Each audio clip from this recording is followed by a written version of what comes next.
Avrebbe compiuto 17 anni ad agosto, ma la sua vita si è fermata nella notte tra lunedì e martedì mentre correva in sella al suo scooter.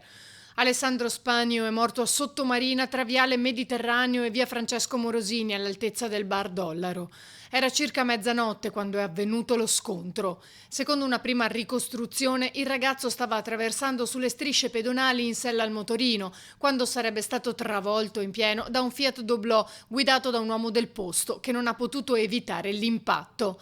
Lo scooter è stato scaraventato a terra mentre il corpo di Alessandro è finito contro la siepe che separa 2 a 2 le corsie di marcia del viale. Sul posto sono giunti poco dopo gli agenti della polizia municipale di Chioggia. Hanno sentito l'amico di Alessandro che si trovava lì con un'altra moto, ha assistito all'accaduto e chiamato i soccorsi, mentre nel frattempo tutti i mezzi sono stati sequestrati.